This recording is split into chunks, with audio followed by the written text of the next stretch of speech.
redenominasi rupiah, kabar baik atau menyedihkan untuk pelaku usaha? Kalau kami melihat redenominasi ini tidak layak untuk ditekan tombolnya sekarang.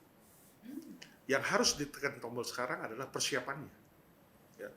Sejauh mana persiapan regulasi, sejauh mana persiapan daripada operasional, sejauh mana persiapan dari pelaku usaha, sejauh mana persiapan atau logika atau pandangan dari masyarakat. Jadi yang dikedepankan di sini bukan programnya atau bukan ketetapannya untuk melakukan, tetapi jauh lebih penting persiapannya. Apakah kita sudah siap atau belum untuk melakukannya?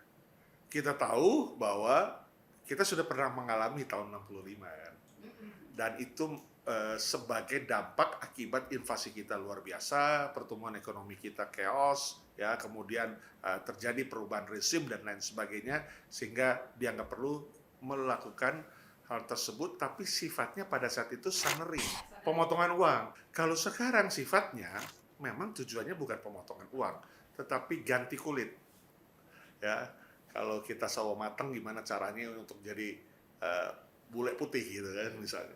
Artinya orangnya tetap sama, ya, tapi kulitnya aja yang diharapkan berganti. Ya, 10.000, ya 03-nya hilang jadi 10. Ya. Tapi kalau ini tidak dilakukan dengan persiapan, walaupun dengan kondisi sekarang ini banyak yang mengatakan bahwa tepat waktunya karena kita dengan inflasi 2,8 ya plus minus 3% plus minus 1%, kemudian pertumbuhan ekonomi kita 5,12, 5,2 oke, masih bisa kita bisa bilang kita bertumbuh ya seperti sewajarnya. Jadi memang momentumnya ada momentum untuk melakukan itu, tetapi tidak cukup dengan momentum. Jauh lebih penting daripada itu adalah bagaimana persiapannya, sejauh mana literasinya, sejauh mana sosialisasi, sejauh mana dampak dari pemerintah kepada pemerintah antar lembaga. Yang kita tahu ini kan sudah jadi rahasia umum, yang melakukan poksi ini adalah poksinya Bank Indonesia. Tapi Bank Indonesia nggak memiliki kemampuan untuk membuat regulasi. Regulasi itu ya hanya ada di legislatif dan eksekutif. Ya, eksekutif mengusulkan, legislatif yang meratifikasi.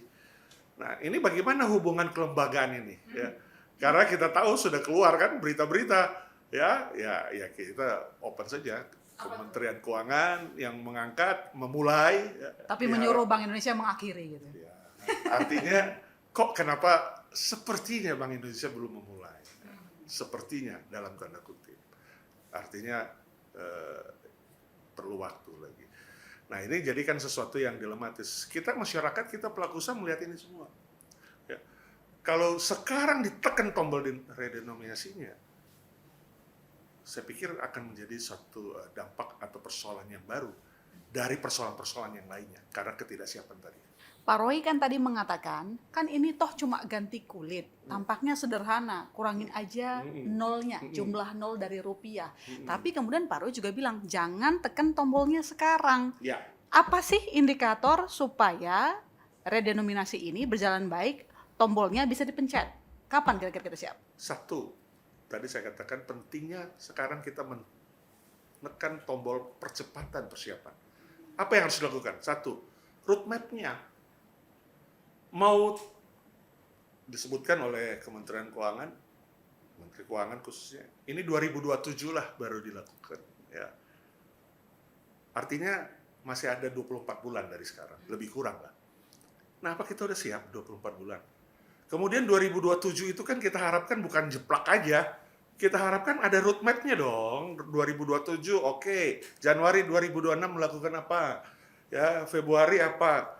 Kemudian semester pertama apa yang dicapai, dan sekaligus nanti memasuki 2000 sehingga keluar angka 2027 itu. Kalau tidak siap 2027 kenapa disebut 2027? Mungkin 2029, mungkin 2028 kan begitu ya. Jadi roadmap-nya yang pertama. Di dalam roadmap itu harus ada pedoman teknis nasional untuk pelaksanaannya. Ini kita bicara 280 juta penduduk, 17.000 pulau. Bagaimana roadmap-nya? Untuk ketentuan pricing-nya, pricing strateginya. Karena pasti akan ada yang namanya mesti ada sosialisasi kan. dual price misalnya ya, 25.000, kemudian di bawahnya Rp25. Nah, ini kan harus ada disosialisasikan nih. Jangan sampai tiba-tiba sudah Rp25, kita bingung semua masyarakat khususnya. Ini maksudnya apa? Bagaimana nih Rp25 nih? Saya bayar Rp25 atau saya bayar 25.000 atau bagaimana caranya? Nah, kalau kita bicara di pusat kota mungkin gampang untuk mode-to-mode promosinya. Tapi kalau untuk kita bicara saudara-saudara kita yang di tingkat desa, kabupaten, kota, yang ada di saudara-saudara Indonesia Timur misalnya, yang mohon maaf, mungkin mereka nggak ada televisi, mungkin juga radio juga pas-pasan aja, dan mereka hidup dengan kondisi apa adanya. Nah ini bagaimana mereka? Nah jadi persiapannya jauh lebih penting. Ya tadi roadmap, pedoman teknis, kampanyenya seperti apa untuk itu bisa. Ada satu kelompok kerja yang menuntun, yang memimpin, atau ada satgas yang melakukan itu. Dan kami dari pelaku usaha juga berharap dong, ada cost sharing lah, ada insentif lah. Kita overhaul sistem loh. Kita harus overhaul sistem. Bagaimana price tag-nya berubah, bagaimana sistem integrasi ERP-nya berubah, bagaimana inventory-nya. Ya semuanya itu kan berubah, dan itu bukan bicara gratis. Itu cost yang mendadak di siang bolong. Kayak hujan di siang bolong turun, itu costnya tiba-tiba mendadak ada. Nah gimana cost sharing-nya? Kemudian bagaimana saudara-saudara kita UMKM yang digitalisasinya masih antara melek dan nggak melek, antara ada nggak ada.